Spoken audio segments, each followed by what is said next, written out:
نعرہ تکبیر، نعرہ رسالت، نعرہ رسالت، نعرہ حیدری، نعرہ حیدری، عشریت، حسینیت، یزیدیت، یزیدیت، بلند آواز کے ساتھ صلوات۔ رب اشرح لي صدري ويسر لي امري واحلل عقدة من لساني يفقهوا قولي۔ اعوذ بالله من الشيطان الرجيم، بسم الله الرحمن الرحيم۔ الحمد لله الذي جعلنا من المتمسكين بولاية علي بن ابي طالب صلوات۔ الصلاة والسلام على النبي الأمي القرشي الأبطحي المكي المدني محبوب إله العالمين سيدنا ونبينا وحبيب قلوبنا وطبيب نفوسنا ومقتدانا، أعني العبد المؤيد الرسول المصدد المصطفى الأمجد محبوب إله العالمين أبا القاسم محمد،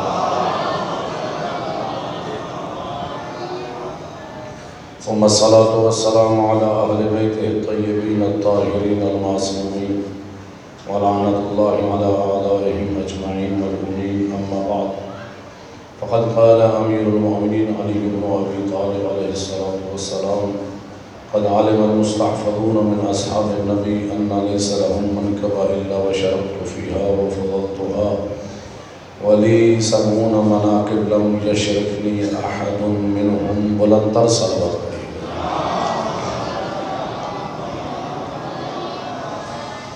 دعا ہے پروردگار عالم ہمارا اس مقام پر اکٹھے ہو جانا اپنی بارگاہ میں عبادت شمار فرمائے۔ پروردگار عالم بانیان مجلس کی توفیقات خیر میں اضافہ فرمائے۔ پروردگار عالم بانیان مجلس کے مرحومین کی مغفرت فرمائے۔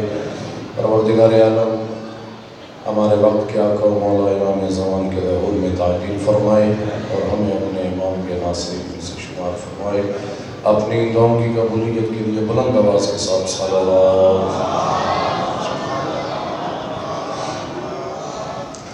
میرے محترم سامعین، عزاداران امام حسین علیہ السلام، آپ کے سامنے امیر المؤمنین علی بن ابی طالب علیہ السلام کی ایک حدیث مبارکہ کی تلاوت کرنے کا شرف حاصل کیا کہ جس میں امیر المؤمنین علی بن ابی طالب علیہ السلام فرماتے ہیں: قد علم المستحفظون من اصحاب النبی، کہ اصحاب نبی اس بات کو جانتے ہیں کہ ان لیس لهم منکبہ الا وشربت فیہا وفضلتها، کہ اصحاب نبی اس بات سے واقف ہیں کہ اصحاب نبی میں سے جس صحابی کے پاس بھی کوئی فضیلت ہے، میں علی اس صحابی کے ساتھ اس کی فضیلت میں شریک ہوں، اور یہ شراکت برابر کی شراکت نہیں وفضلتها، بلکہ میں علی اس فضیلت میں اس صحابی سے افضل بھی ہوں۔ ہم اس بات سے واقف ہیں کہ اصحاب نبی صاحبان فضیلت تھے۔ ہم اس بات پر عقیدہ رکھتے ہیں کہ سید الانبیاء کے اصحاب کرام فضیلتوں کے مالک تھے، کمالات کے مالک تھے، مناقب کے مالک تھے، صاحب احترام تھے۔ لوگ کہتے ہیں کہ شیعہ اصحاب کا احترام نہیں کرتے، اصحاب کو مانتے نہیں۔ میں کہتا ہوں کہ جتنا شیعہ اصحاب کو مانتا ہے شاید کوئی اور نہ مانتا ہو۔ ہمارے نزدیک یہ اصحاب اتنے عظیم ہیں کہ اصحاب کے قدموں کی خاک ہماری آنکھوں کا سرما، اصحاب ہمارے سروں کے تاج، اصحاب وہ اتنے عظیم ہیں کہ اگر زمین پر ہوں تو دین کے منارے، آسمان پر ہوں تو آسمان کے ستارے، اہل بیت کے ساتھ ہوں تو ہمارے اصحاب کا احترام اگر سیکھنا چاہتے ہو تو پھر مذہب شیعہ سے سیکھ کے اصحاب کا احترام کیا ہے۔ لیکن امیر المؤمنین فرماتے ہیں کہ جس صحابی کے پاس بھی جو فضیلت بھی ہے میں علی اس صحابی کے ساتھ اس فضیلت میں شریک ہوں، لیکن یہ شراکت برابر کی شراکت نہیں، وَفَضَلْتُهَا، بلکہ میں علی اس فضیلت میں اس صحابی سے افضل بھی ہوں۔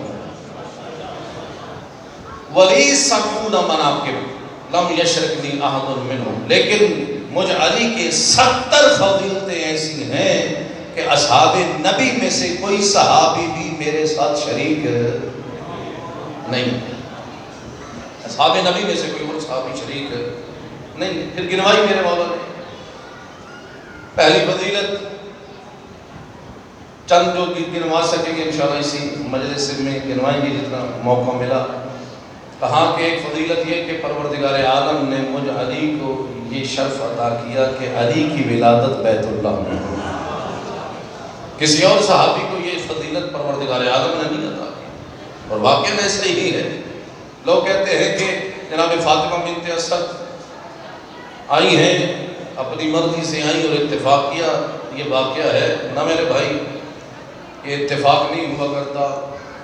ہر انسان فطرتاً اپنی جان بچانا چاہتا ہے، اور یہ وقت ولادت تو وہ وقت ہوتا ہے کہ خاتون اپنے گھر کی جانب جاتی ہیں، باہر نہیں جاتی، وہاں جاتی ہے کہ جہاں اور خواتین موجود ہوں، بیت اللہ کی طرف نہیں جاتی۔ اور پھر ایک عام انسان بھی اگر اس کے سامنے ایک دیوار گرتی ہوئی نظر آ رہی ہو، 8-10 فٹ کی دیوار بھی گرتی ہوئی ہو، تو یہ فطرت کا تقاضا یہ ہے کہ مرد بھی اپنی جان بچانے کے لیے پیچھے مڑتا ہے۔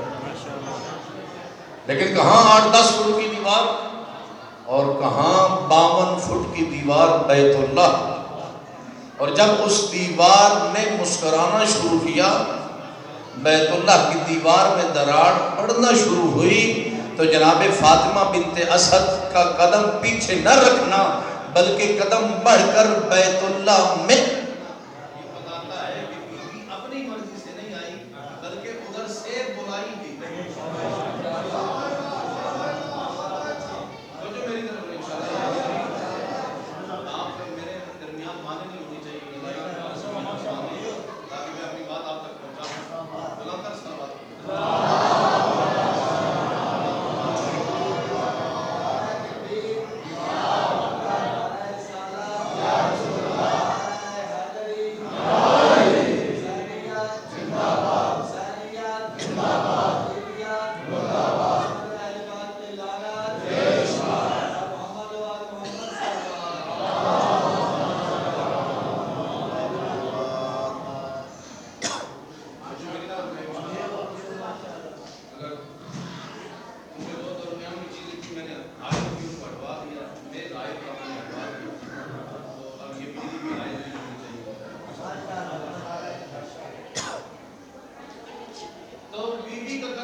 گویا کہ رسول اللہ علی کا انتظار کر رہے ہیں، اور جیسے ہی گودِ رسالت میں امامت آئی، گودِ رسالت میں علی ابن ابی طالب آئے، تو اس وقت پہلی مرتبہ علی ابن ابی طالب نے آنکھیں کھولی اور پہلی زیارت کی ہے اس کائنات میں تو سید الانبیاء کے چہرے کی زیارت کی۔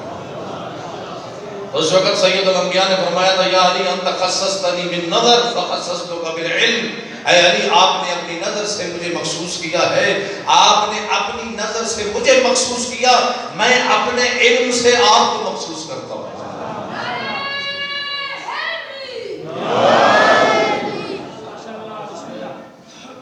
پھر امیر المومنین فرماتے ہیں کہ میں آیا تو اللہ کے گھر میں آیا، اور میں پروان چڑھا تو گودِ رسالت میں پروان چڑھا۔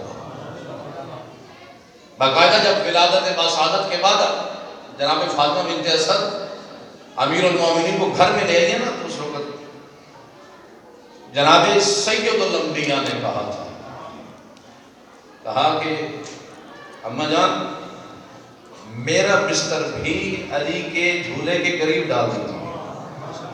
باقاعدہ روایت ہے کہ جھولے کی رسی سید الانبیاء کے ہاتھوں میں ہوتی اور اس جھولے کو جھلایا کرتے تھے کون؟ سید الانبیاء. اور پھر جیسے ہی پروان چڑھنے لگے تو اس وقت سید الانبیاء نے امیر المومنین کو اپنی گود میں لیا. اور یہ نہج البلاغہ میں باقاعدہ خطبہ ہے امیر المومنین کا کہ فرمایا آخذ رسول اللہ من ابی فی سبایا کہ اللہ کے رسول نے مجھے اس وقت اپنی گود میں لیا، میرے بابا سے اپنی گود میں لیا جب میں ابھی بچہ تھا. فرمایا کنت مونسہ ہوا کنت محدثہ، اللہ کا رسول مجھ سے انس کیا کرتے تھے، مجھ سے گفتگو کیا کرتے تھے، مجھے اسرار الہی عطا کیا کرتے تھے. فرمایا کنت عقیلہ ہوا کنت شریفہ، جب اللہ کے رسول نے مجھے اپنی گود میں لیا میں اللہ کے رسول کا ہم پیالہ بن گیا، میں اللہ کے رسول کا ہم نوالہ بن گیا. فرمایا کہ جب اللہ کے رسول مجھے اپنی گود میں لیے میری تربیت کرنا شروع کی تو چند چیزیں امیر المومنین نے نہج البلاغہ میں بیان فرمائی. کہا کہ کان یضمنی الی صدرہ، رسول اللہ مجھے اپنی سینے سے لگایا کرتے تھے. یہ کس کے پاس شرف ہے سوائے علی کے؟ یہ کس کے پاس شرف ہے کہ سید الانبیاء جیسی عظیم ہستی امیر المومنین کو جس طرح آپ اپنے بچوں کو اپنے سینے سے لگاتے ہیں، فرمایا کہ اسی طرح سید الانبیاء میرے بچپن میں مجھے اٹھا کر مجھے اپنے سینے سے لگایا کرتے تھے. پھر فرمایا یمسنی جسدہ، اللہ کا رسول اپنے جسم کو میرے جسم سے مس کیا کرتے تھے. یکنفنی علی فراشہ، سید الانبیاء مجھے اپنے بستر پر اپنے پہلو میں سلایا کرتے تھے. یکنفنی علی فراشہ ویشمنی جسدہ، فرمایا اللہ کا رسول مجھے خوشبو رسالت سنگھایا کرتے تھے. یمضغ شیئا ثم یلقی منی ہے، فرمایا اللہ کا رسول غذا کے چھوٹے چھوٹے لقمے بنا کے اپنے دانتوں میں چبا کے مجھے کھلایا کرتے تھے.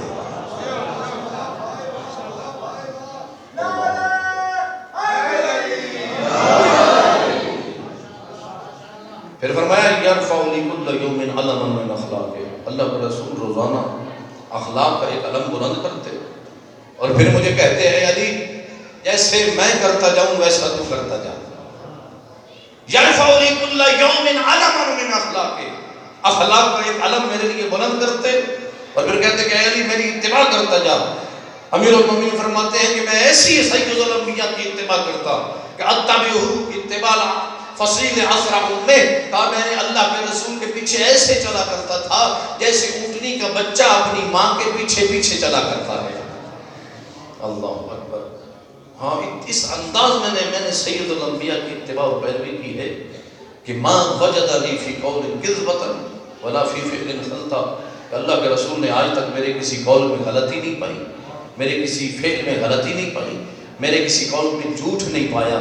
پتہ یہ چلا کہ یہ بہت بڑا دعویٰ امیر المومنین کی طرف سے، علی نے جو کہا حق کہا، جو کیا حق کیا، اور اس انداز میں حق کیا ہے کہ سید الانبیاء یہ کہتے ہوئے نظر آئے علی مع الحق والحق مع علی، علی حق کے ساتھ ہے، حق علی کے ساتھ ہے. لوگ حق کے محتاج ہیں، حق علی کا محتاج ہے. اللہم ادر الحق حیث ما دار علی، میرے اللہ حق کو ادھر پھیر دے جدھر میرا بھائی علی مرتد چلا جائے.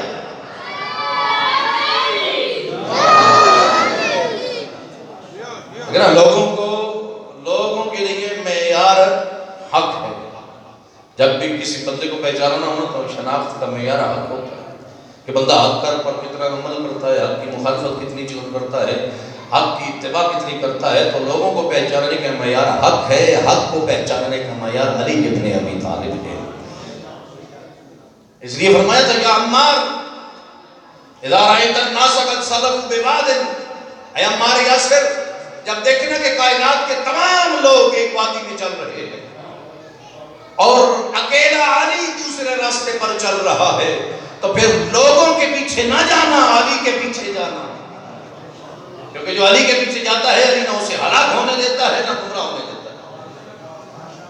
جو علی کے پیچھے جاتا ہے علی اسے نجات عطا کرتا ہے، اسے ہدایت کا راستہ عطا کرتا ہے، اسے حق کا راستہ عطا کرتا ہے. اس لیے فرمایا کہ امیر المومنین حق کے لیے معیار ہے، معیار شناخت ہے. اور پھر امیر المومنین نہج البلاغہ میں فرماتے ہیں یجابر فی کل سرۃ بحرائن، کہا کہ اس وقت اسلام میں ایک گھر تھا، ہی نے فی الاسلام میں بیت واحد ہو بیت محمد و خدیجہ، اس وقت اسلام میں ایک گھر تھا جو محمد اور خدیجہ کا گھر تھا، وَأَنَا ثَالِثُهَا، تیسرا میں تھا، أَنَا أَرَى نُورَ الْوَحْيِ وَالرِّسَالَةِ، کہا میں ہوں کہ جس نے نور وحی کو بھی دیکھا، رسالت کی خوشبوؤں کو بھی سونگا، وحی خدا کو بھی دیکھا۔ فرمایا یجاور فی کل سنۃ بحرام، اللہ کا رسول ہر سال ہمارے حرا میں اللہ کی عبادت کے لیے جایا کرتے تھے، وَأَنَا مَعَهُ، ساتھ میں جایا کرتا تھا، أَنَا أَرَى نُورَ الْوَحْيِ وَالرِّسَالَةِ، میں ہوں کہ جس نے نبوت کی خوشبو کو بھی سونگا، میں ہوں کہ جس نے وحی کے نور کو بھی دیکھا۔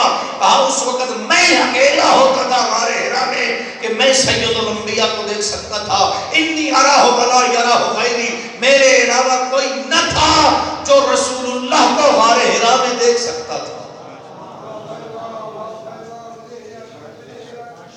پھر فرمایا کہ انی سمعت رنت الشیطان حین نزل الوحی، کہ جب پہلی مرتبہ وحی الہی نازل ہوئی ہے نا، میں نے شیطان کی چیخ کو سنا، سید الانبیاء پر جب پہلی مرتبہ وحی الہی نازل کہا انی سمعت رنت الشیطان، میں نے شیطان کی چیخ کو سنا۔ کون کہہ رہا ہے؟ امیر المومنین۔ کب چیخ کو سنا؟ جب غار حرا میں پہلی مرتبہ وحی الہی سید الانبیاء کے قلب مطہر پر نازل ہوئی، تو اس وقت کہا میں نے شیطان کی چیخ کو سنا۔ میں نے پوچھا یا رسول اللہ ما هذه الرنہ، اے اللہ کے رسول یہ کس قسم کی چیز ہے؟ کہا یا علی هذه رنۃ الشیطان قد آیس من عبادت، اے علی یہ شیطان نے چیخ ماری ہے، شیطان آج کے بعد اپنی عبادت کروانے سے مایوس ہو چکا ہے۔ کیوں؟ وحی الہی کے نزول کا سلسلہ شروع ہو چکا ہے، کیونکہ قرآن کے نزول کا سلسلہ شروع ہو چکا ہے، کیونکہ پروردگار عالم نے لوگوں کی ہدایت کا انتظام کر دیا ہے، انسانیت کے کمال تک پہنچانے کے لیے پروردگار عالم نے ہدایت کا انتظام کر دیا، علم کا انتظام کر دیا، تربیت کا انتظام کر دیا۔ اس لیے آج کے بعد شیطان اپنی عبادت کروانے سے مایوس ہو چکا۔ شیطان نے کب چیخ ماری؟ جب پہلی مرتبہ وحی الہی کے نزول کا سلسلہ شروع ہوا، کہ آج کے بعد شیطان اپنی عبادت نہیں کروا سکے گا۔ پتہ یہ چلا کہ شیطان کب چیخ مارتا ہے؟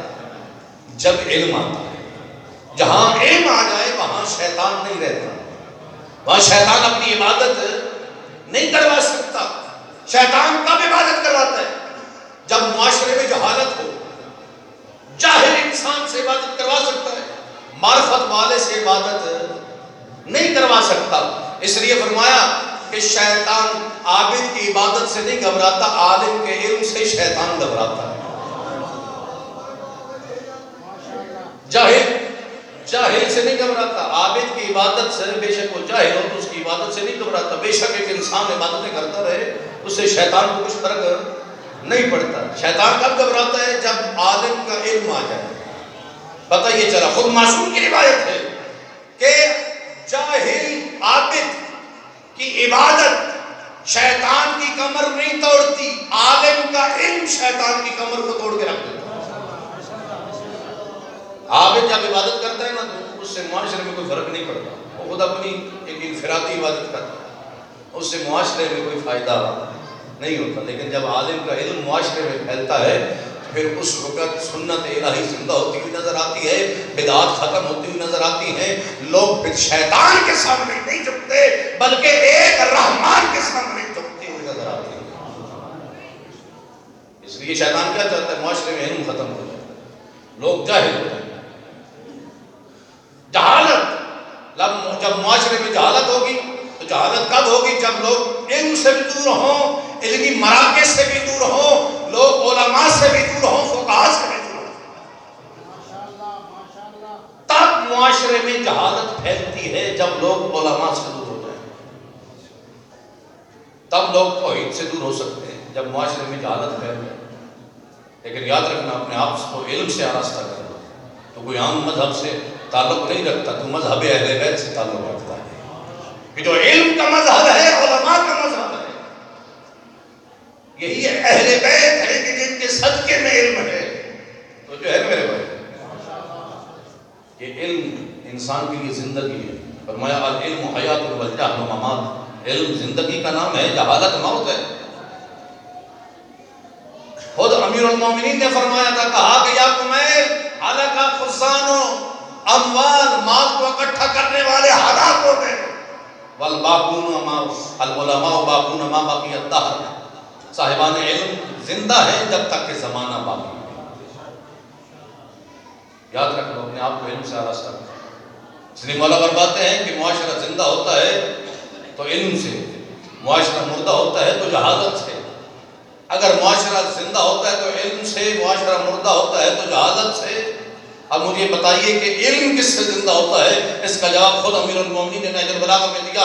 اہل بیت کے بارے میں فرمایا ہم عیش العلم و موت الجہل.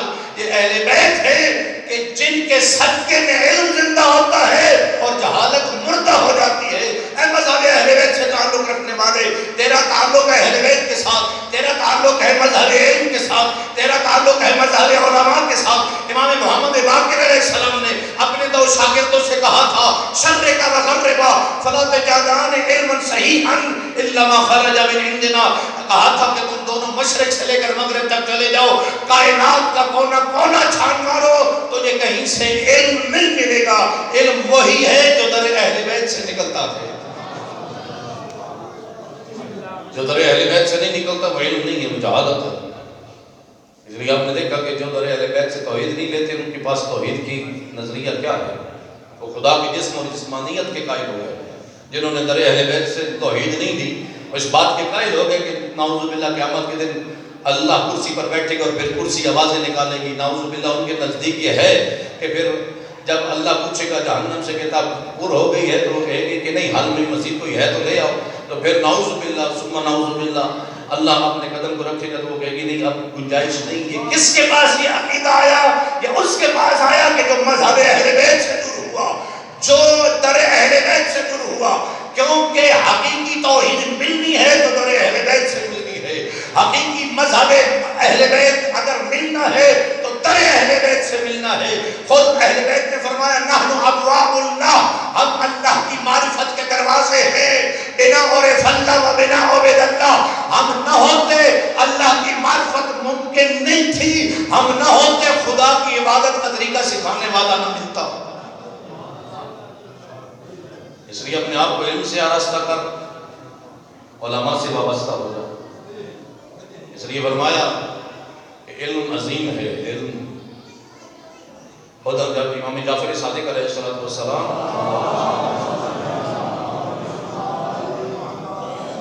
امام جس مقام پر، جس منبر پر بیٹھ کر اپنے ہزارہا شاگردوں کو درس دیا کرتے تھے نا مسجد نبوی کے اندر، مقام ریاض الجنہ، بین روضی بین قبری و منبری روضۃ من ریاض الجنہ. سید الانبیاء نے فرمایا میری قبر اور میرے منبر کے درمیان ایک مقام ہے کہ جو ریاض الجنہ کے نام سے یاد کیا جاتا ہے.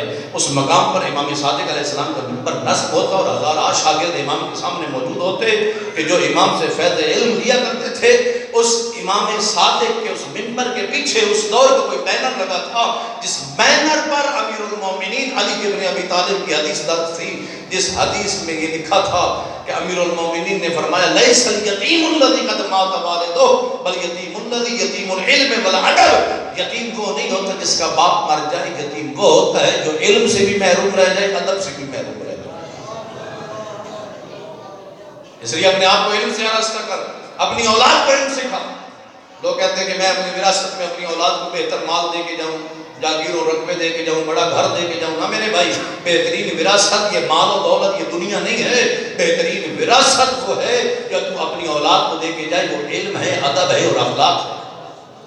اپنے بچوں کی تربیت کر کے جا. ہمارے نزدیک مال کی اہمیت زیادہ ہے. ہمارے معاشرے کے اندر صاحب مال کو زیادہ عزت کی نگاہ سے دیکھا جاتا ہے. اس کا نتیجہ یہ ہے کہ ہم اور ہماری آنے والی نسلیں مال کی طرف زیادہ جاتی ہیں، علم سے دور ہیں. چند افراد آئے امام امیر المومنین کی خدمت میں اور آ کر عرض کی کہ مولا بتائیے مال افضل ہے یا علم افضل ہے؟ امام نے فرمایا، پہلا سائل آیا مولا بتائیے مال افضل ہے یا علم؟ امیر المومنین فرماتے ہیں کہ علم افضل ہے. کیوں؟ کیونکہ مال فرعونوں کی میراث ہے، علم انبیاء کی وراثت ہے. اگلا سائل آیا مولا بتائیے تو بھئی مال افضل ہے یا علم افضل ہے؟ امام فرماتے ہیں علم افضل ہے. کیوں؟ امام فرماتے ہیں اس لیے کیونکہ مال خرچ کرنے سے کم ہو جاتا ہے، علم خرچ کرنے سے بڑھتا چلا جاتا ہے. اگلا سائل آیا مولا بتائیے مال افضل ہے یا علم افضل ہے؟ امام فرماتے ہیں علم افضل ہے. کیوں؟ اس لیے کیونکہ مال کی حفاظت تجھے کرنی پڑتی ہے، علم تیری حفاظت کرتا ہے. اگلا سائل ہے یا مولا بتائیے مال افضل ہے یا علم افضل ہے؟ امام فرماتے ہیں علم افضل ہے. کیوں؟ اس لیے کیونکہ مال کا حساب و کتاب سخت ہوگا اور علم تیرے حساب و کتاب میں آسانی پیدا کر دے گا. اگلا سوال ہے یا مولا بتائیے مال افضل ہے یا علم افضل ہے؟ امام فرماتے ہیں علم افضل ہے. کیوں؟ اس لیے کیونکہ مال بے وفا دوست ہے، جتنا بھی اکٹھا کرو گے نا اسی دنیا میں رہ جائے گا. علم تیرے ساتھ تیری قبر میں جائے گا اور تیری قبر کو منور کر دے گا. اور پھر امیر المومنین نے کہا تھا کاش پروردگار عالم مجھے قیامت کی صبح تک زندگی عطا کرے اور روزانہ مجھ سے ایک ہی سوال کیا جائے کہ مال افضل ہے یا علم افضل ہے، تو میں علم کی فضیلت میں ہر مرتبہ ایک نئی دلیل پیش کروں. اس لیے امیر المومنین فرمایا کرتے تھے رضینا قسمت الجبار فینا لنا علم وللآباء مال. کہا ہم پروردگار عالم کی تقسیم پر راضی ہیں کہ اس ذات نے ہم اہل بیت کو علم عطا کیا، ہمارے دشمنوں کو مال عطا کیا. کیوں؟ المال یفنی عن قریب والعلم باق لا یزال. اس لیے کیونکہ مال تو ختم ہو جانے والا ہے، علم اس وقت تک باقی ہے جب تک کہ یہ زمین باقی ہے. اللہ اکبر. سوال کیا کہ مولا یا شیطان نے چیخ کیوں ماری؟ کہا شیطان نے چیخ ماری کہا آیا سمجھ عبادت ہے. شیطان اپنی عبادت کروانے سے مایوس ہو چکا ہے. تو جو ہے نا کہاں چھوڑی تھی بات؟ شیطان اپنی عبادت کروانے سے مایوس ہو چکا. پھر سید الانبیاء نے کہا یا علی یہ جو چیخ سنی ہے نا شیطان کی، یہ پوری کائنات میں فقط دو افراد نے سنی. یا علی آپ نے سنی یا میں نے سنی؟ کیوں؟ یا علی انت تسمع ما اسمع وانت ترى ما ارى. اے علی تو وہی دیکھتا ہے جو میں محمد دیکھتا ہوں، تو وہی سنتا ہے جو میں محمد سنتا ہوں. اللہ. تو علی وہ ہیں کہ جو آئے تو اللہ کے گھر میں، تربیت پائی تو گودے رسالت میں، اور پروان چڑھے تو لعاب رسالت چوس چوس کر پروان چڑھے. جناب فاطمہ بنت اسد جب 3 دنوں کے بعد آئے نا، بی بی خود روایت کرتی ہے، کہا کہ میں نے اپنے بیٹے علی کو، جیسے ہر بچہ پیدا ہوتا ہے نا تو ماں اپنے سینے کے قریب کرتی ہے دودھ پلانے کے لیے، کہا میں نے اپنے بیٹے کو اپنے سینے کے قریب کیا لیکن میرے علی نے بے رغبتی دکھائی.